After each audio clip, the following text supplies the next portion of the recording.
Yo, what's up? Welcome back to another episode of The Swas. It is Wednesday, so we're talking golf. Last week was not, well, I should say not my week, because the 3 picks I tailed lost. Did any of your picks hit? I know it wasn't a good one. They didn't, unfortunately. We had 2 guys inside the top 20 going into the final day. Both those guys decided to not show up the last day. And Scotty Chef, he made a push. He was on the top of the leaderboard for that top American pick, and just kind of fizzled out. In typical fashion, for me at least, my picks seem to go dormant a little bit on the weekend. So hopefully we get a little bounce back this week. Yeah, I was on Sunday. I wasn't watching. Oh, it was Super Bowl, obviously. Yeah. I wasn't paying attention, but I remember I checked in the morning, and I can't remember which one, but there was one of them where I was like, oh, this is gonna hit. And then I saw later on. Tom Kim and Batia both started the How did Batia? Yeah, they both started the final round, I believe, like T16 to T12. They were both -8, and both proceeded to not show up. Yeah, and Batia, I had Batia top 20 at plus 220. So all I needed to do was get Batia, and I would have been in the green, regardless of the other 2 losing. So all I needed was Batia top 20, and he was in. Whatever. Yeah, it was a tough week, but looking forward to the Genesis Invitational this week, and looking forward to a bounce back. A little different. We got a weird, bizarre circumstance here with the Genesis Invitational. Usually played at Riviera Country Club. Unfortunately, the forest fires in California, they moved it to Torrey Pines, which we were at just a couple weeks ago. Right. So the hardest part is in the last go around a couple weeks ago where they played Torrey Pines, they played both the North and the South course. This week they're only playing the South course, which is the harder of the 2 golf courses. Okay. So just a little knowledge and a little food for thought there. But without any further ado, let's jump right into it. Show me Colin Morikawa this week.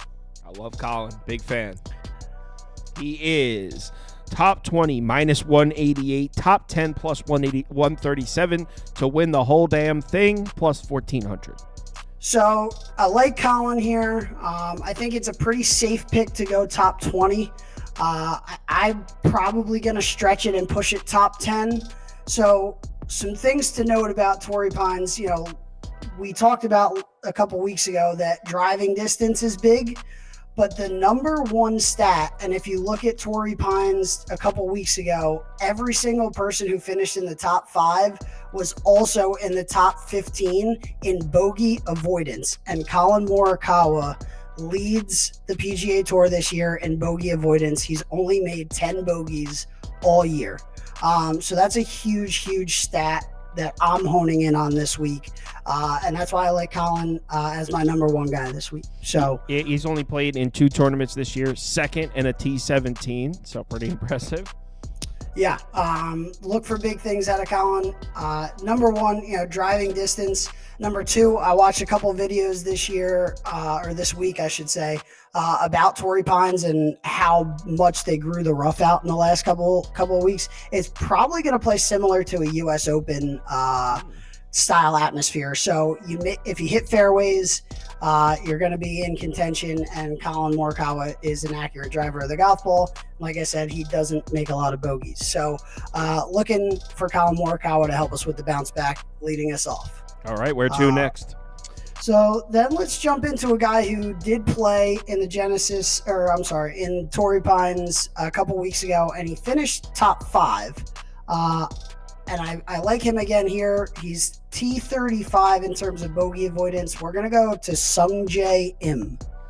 Okay, in 1 second. Sungjae Im, here he is.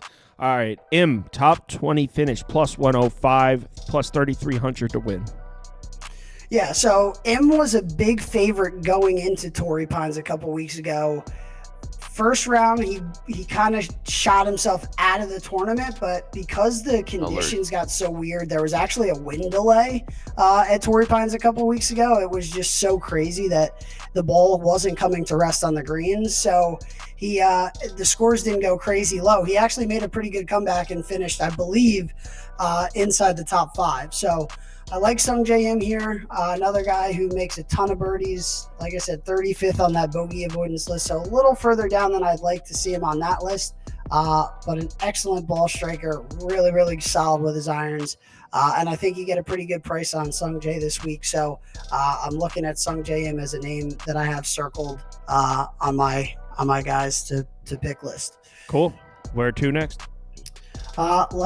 Let's go back on that trend of bogey avoidance and a guy who played really well last week, and he's coming off a procedure this year, so he hasn't played a ton, but I really liked what he did last week, and he's a past champion, he's a major champion. I'm looking at Jordan Spieth this week. I hate Spieth. But he is sitting at plus 125, top 20, plus 4,000 to win. So Spieth, like I said, on that bogey avoidance list, he's 4th overall. So key stat to hone in on. The biggest thing to worry about with Spieth is if he's driving the golf ball like Jordan Spieth, he's going to have a hard time at this place. Missing fairways, hitting it in the rough. But like I said, he scrambles like crazy. He makes a lot of pars. So, it's kind of hit or miss with Spieth. He's not my favorite pick this week. I do like him because of the bogey avoidance. I do like him because he played well last week. And I think you get a great price on him this week. So, it's a number that I have circled, in plus money for, like I said, a guy who's a past champion. I really like Jordan Spieth. And the last time he played at the Phoenix Open, he was T4. So he did play really well the last time he was out there. Yeah. We're going to jump into a guy who's already won us some money again this year, and a guy who has some phenomenal stats at Torrey Pines in general. We're going to go back to Jason Day. You'll love to see it. Jason Day is top 20 finish, plus 125, plus 4,000 to win. Same price as Spieth. Yeah, so J Day, going back to that bogey avoidance chart, number 8, so inside the top 10 on the PGA Tour. J Day's actually played in a lot more events this year. It's all done on percentage, so it really doesn't matter how many events you played in, but he has played in more events, so I think his 8th position in bogey avoidance is a little bit more impressive. Like I said, he won us some money at Pebble Beach a couple weeks ago. He's got a couple top 5s and a win at Torrey Pines. So I really like J Day here. I think it's a great spot, and look forward to making him for him to make us some more money. Yeah, he's teed it up 4 times this year. He has not finished outside of the top 40 once. So he's played in 4 tournaments this season. Top 40 in all 4, top 20 in 2 of those 4. So that's at plus 125. I think I might tail that one. Anything else? Yeah, we're going to go with one more guy. We're big fans of this guy. We're going to let him cook this week. Oh, what's his name? We're going to go to Min Woo Lee. Yup. That's my boy there. So on top of the bogey avoidance category, which Min Woo Lee is ranked 16th, which is tied with Scotty Scheffler in bogey avoidance, just for those people out there who are watching. He also is number 2 in driving distance, only behind Rory McIlroy. So a place where it calls for the long ball, a place where it calls for you to not make a lot of bogeys. In a stacked field, you're getting a good price on Min Woo Lee, and I believe he also was close to the top of the leaderboard last week. So a guy who's played well this year, a guy who I expect to be a winner on the PGA Tour this season. I really like Min Woo Lee in this spot with some great odds.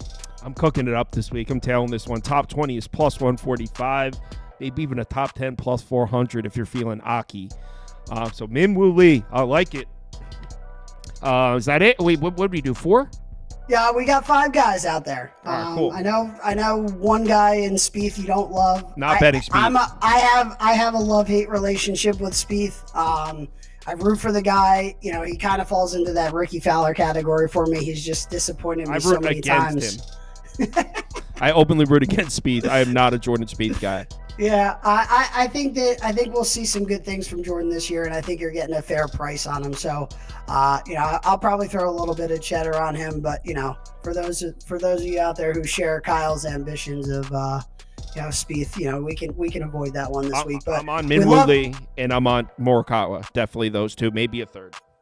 We love to let them cook, baby. So let's let them cook and let's make some money. Let's get back on track here.